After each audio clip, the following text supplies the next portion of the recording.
Hey there, ladies and gentlemen, this is Starcraft beginning another high quality Starcraft 2 presentation. I have here today a 1v1 between our purple Terran player, ESC's GoOdy, and as you can already see from the chat, our red Protoss player, none other than WhiteRa, formerly known as WhiteRa, possibly one of the best Protosses in Europe. Well, in fact, certainly one of the best Protosses in Europe. Maybe only second to Kiwi Kaki, although I'd say he's probably almost as good as Kiwi Kaki. But anyway, the map is Scrap Station, and this is part one that is in a best of three. Although I'm not going to cast the best of three, I just cast a couple of those, and the rendering time takes quite a long time doing it in a new format, and the upload time is just astronomical. The latest best of three combined took 14 hours to upload because my connection is really poo. So without further ado, we should get into the game. You see GoOdy starting his potential wall off here with a supply depot at the ramp. Another SCV coming out. You should be seeing a bunker being, sorry, barracks being thrown down right there. Yes, there we do. And there's a few more options he can put down here. He can put down another barracks. You go sort of 2 racks play. We'll see if he's going to get a gas. Normally a Terran player will get a gas around a 13-14 mark. There he goes, the gas down. So we're not going to be seeing a 1 racks fast expand from our Protoss player over here. We have gas going down as well, and the gateway. So relatively standard traditional build orders so far from both of these players. Got a bit of scouting going on by WhiteRa. He's going to get up into the base of GoOdy, and we'll see a barracks at the front, and he will see the gas as well, and that will tell him that his opponent is not looking to do a fast expand build. Just waiting to see the next tech structure. We've got quite a lot of minerals, so we should be getting our orbital command. There we go. We're getting a marine out that just uses up all those minerals. Over here at our Protoss player's base, we should be seeing fairly soon a cybernetics core going down. There it is. It's being thrown down there just behind the mineral line. It makes it a little bit harder to snipe off. On this map, you've got to be very careful of drops and things like that. Obviously not for another 3.5 minutes or so of gameplay time, but you do have to be wary of it. There's quite a lot of dead space around your base, and let's not forget the huge gulf in between that is only crossable by air. You have a marine coming out from GoOdy. He will take control of the Starlight Watchtower from that probe. That probe should be getting out of there fairly quickly. And you may have noticed from the production tab already that GoOdy is throwing down a factory. So he's chosen not to do a complete wall off. Although this SCV must be waiting to do something very soon. Yeah, we go. Oh, it's just another supply depot going there. So in the meantime, from our barracks, we're just making a couple of marines. We've got the orbital command up and running, and just pumping out some SCVs, and the factory, like I said, is on the way over here in the base of a WhiteRa. We are getting our second gas line, chrono boosting the warp gate technology, and that's about the size of it for now. So we're staying with just 1 gateway at the moment. Has got the minerals for another one. Let's see exactly what he's going to do. He's going with a robotics facility, in fact, there. So 1 gate robo so far coming out from our Terran player's base. GoOdy. We have a Hellion on the way. No add-ons on any of these structures at the moment. We do have a bunker being thrown down at the front here as well, and I do see a starport in production just hidden out of the way there up towards the back of the base of GoOdy. So we might be seeing well, it could be anything really. I mean, this is the sort of the 1-1-1 build. It's a very popular build with Terrans, and the reason being you get 1 of each structure to begin with. It does allow you to tech to practically anything quite quickly. A couple more gateways going down as well now for WhiteRa. We've got 1 there and 1 on the other side of the space, so keeping structures relatively spread out. Another pylon going down here, which is great because it does double cover that robotics facility. It's getting a warp prism out. This is something that WhiteRa has been doing in quite a few games. Warp prism harass. You can do a lot of damage with it. A lot of Protoss players forget about the warp prism, I feel, which means that they don't get used overly much, and your opponent, as a result of this, can actually become quite vulnerable to having the odd drop in the back of his base with a warp prism. We'll notice though that in the production tab, our Terran player is getting a medevac. He has got 3 Hellions in this one, so this will be heading out across the map into the base of WhiteRa. We'll see how much economic damage this will be able to do. He's going to be wanting to target the SCVs. There is a drop in return from WhiteRa though, and that drop I believe is full of zealots. Zealots and Stalkers. There are some Marines out at the bottom. The Zealots with... Oh, he's going to be very careful there. Almost loses that warp prism. The Hellions are in the SCV line there, and the SCV's trying to get a quick surround on that Hellion. I'm not entirely certain whether they backed off towards Stalker. Unfortunately, these are not blue flame Hellions, they won't be doing too much damage, but over here the drop of WhiteRa is doing quite good damage actually. It's denying a lot of mining time. The Warp Prism, I believe, has now been killed. It has. So we have a couple of Zealots and a Stalker just in here. The Viking should be going down to the Stalker, perhaps. Yeah, there it goes.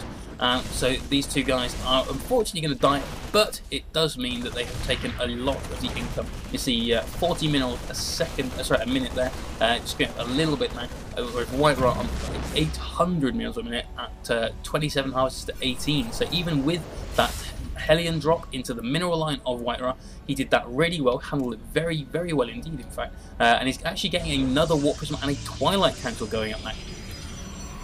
Both players still on one base.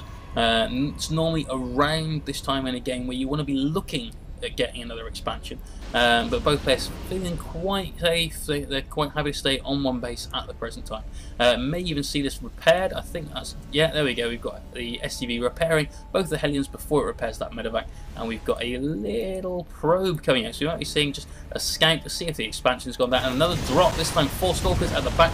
Warp Prism is taken out, and the Stalkers are being able to take out quite a few of these Marines and Hellions. They're going after the Viking now. The Viking goes down, and they're trying to take out the medevac. The medevac goes down as well. The Hellion is down. This is not looking good whatsoever for GoOdy. One Hellion is just being, one Stalker is being microwaved from the SCVs now, and I think that's all the offensive units. There's a tank left, but the tank versus 2 Stalkers should be able to win, no problems whatsoever. Yet another Warp Prism in production now for WhiteRa. So he looks like he's still going with this drop style play, and he's now getting Templar Archives. So he's switching up to High Templars. We have an engineering bay being thrown down somewhere in our Terran player's base. No, wait, it is a proxy engineering bay. So he's throwing this down just to delay the expansion of WhiteRa. He's trying to just snipe off that SCV, but he should be able to get down here with a couple of Stalkers very, very quickly and finish off that engineering bay. In fact, here come those Stalkers now. You can see over here at the natural of GoOdy, WhiteRa is there waiting, and oh, I thought I saw a dot of red on the map just then. I did wonder if there was another drop coming in, but it looks not. We do have some Zealots being walked in here. We do have an expansion going down as well. GoOdy is being able to build this in his base. WhiteRa is building his now as well. So about 10.5 minutes, both players getting their expos up.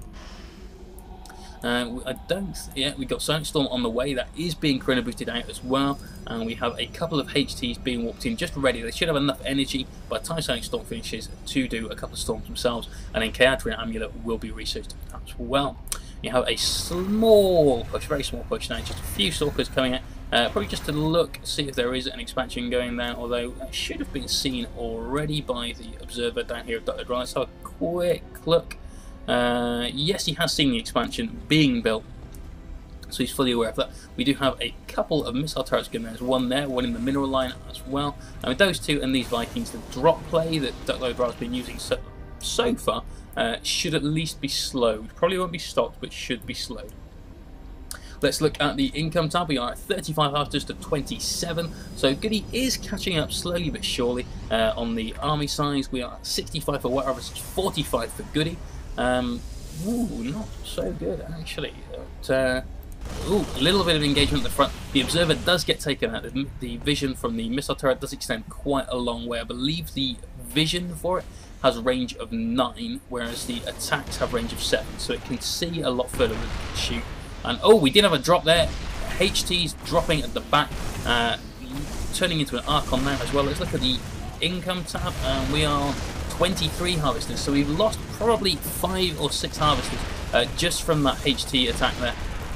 This Archon is about to get killed by the tank. He may get the Viking. Oh, almost gets the Viking. But once again, the mining time of GoOdy has been interrupted a lot.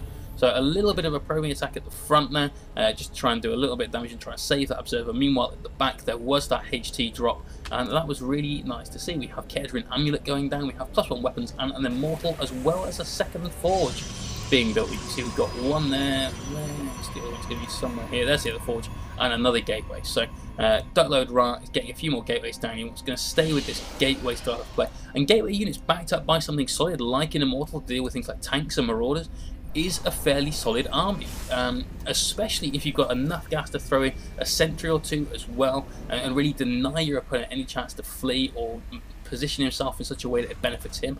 More factories going down now as well though for GoOdy, so we may be seeing a few more tanks. We do have a Banshee out, no cloak yet though. Oh, a little bit, once more, of a probing attack at the front. You see a little bit of damage was done to the shields of these Stalkers, but nothing else really. But those tanks in siege mode certainly will be blocking that front door from anything but a really strong push coming through. So let's go back over to the expansion of WhiteRa. Sorry, DuckloadRa. Keep calling him WhiteRa. I do apologise, but I spent so long calling the guy WhiteRa that it's kind of hard not to. Couple more gas extractors going down, sorry, simulators going down. Still getting upgrades coming out. We should be getting armour as well. Yep, there it is. And he's looking in a fairly solid position. He does have that most important economic advantage. He's getting on actually for 15 harvesters ahead. Ooh, Banshee taking out one of those Stalkers. The Banshee did appear to take a bit of damage there. It took quite a lot of damage there. It's now being repaired by an SCV. The GoOdy not really wanting to let that Banshee go down. And we have Blue Flame Hellions being researched. So the Infernal Pre-Igniter does actually double the damage that Hellions do. And we have another expansion being built as well. Just trying to find that. There it is, hidden at the back of the base. This one may actually be going off to the island expansion there. DuckloadRa, almost called him WhiteRa again, is taking his third base now. He's taking them all down the one side. So he's going to be in a really, really strong position, still keeping up the same number of bases as his opponent, and he's getting Zealot leg speed or Zealot charge. Missile turret will be going down, and I like this placement of the pylon here on the high ground. As soon as the observer comes in, line of sight will be given to the high ground, and we can get a few guys warping in at the top there just to try and come in and do maybe some economic damage down here. Banshee is coming in though. Should be able to take out this pylon, no problem. The two Stalkers that were here have retreated, although they are on the way back. The probe's been taken out, and these guys need to get back here before that pylon gets taken out. They want to try and push that Banshee back and walk in a few more units on the high ground if they can. Oh, wow! Oh, that was so sweet. That was awesome. This HT just feedbacked. Sorry, is it feedback or fed back? Never sure on the tense of that. But fed back the Banshee, and bam, down it goes. Oh, wow, wow, wow. One Silent Storm being released there onto the mules that do go down. Some of those SCVs as well, you can see on very, very low hit points, but the tanks have taken out the small attack at the front. A couple of Zealots came in around the back and have cleaned that up though. Immortals, Zealots and Stalkers now moving into the natural of GoOdy, and they're going to do a hell of a lot of damage. Zealot legs is almost finished, but these Immortals will go straight through these structures no problem. As soon as they advance towards the tank as well, the Immortals will take that out. They do have +1 weapons upgrade, so they're doing 55 damage a shot versus these tanks. And GoOdy not looking in a good position now. We've got them advancing up to the front, and Silent Storm going straight down on those tanks. Another Storm going down as well. You see that does great damage to the tank. They cannot move out of it very, very quickly. And all those tanks at the front have gone down, and GoOdy does GG. So that was the end of that game. DuckloadRa has gone up 1-0 in the series. I can tell you now it did go a complete clean sweep in favour of DuckloadRa, 2-0 GoOdy, which is not an easy thing to do. GoOdy is a very, very accomplished Terran on the European ladder. I've got him on my friends list. I was looking at his profile the other day. He's got some obscene number of wins, but I can't remember exactly how many. But yeah, nice game, nice aggression using the warp prisms at the start. The Terran economy, even with mules, couldn't keep up with the Protoss economy after a lot of those went down. So it was really, really good play there by WhiteRa. I think GoOdy was gearing up to take this island expansion, although there was, I think the observer, the rally point, was up to the island, so WhiteRa was going to spot that very, very quickly anyway. So anyway guys, thank you very much for watching. Before I sign off, a few very, very quick announcements. If you did watch the best of 3 series I put up between EG's Axlav and Root Cats, don't forget part 1 of that was on Force Strategy Gaming, so you can find that at www.youtube.com/Force Strategy Gaming. Also on the 5th and 6th of March I will be doing the live commentary for the polarfluke.co.za tournament, which is MMM March. I don't make up the names for these things, so please don't blame me for the bad pun. But if you want to tune in there, the gameplay starts at 1 o'clock UK time, both Saturday and Sunday, and we'll continue on forward to about 6 o'clock-ish. There is a live video stream, so you can tune in and watch that. I believe that's about all I've got to say, so thanks to everyone that subscribed. And this is Siege, signing off.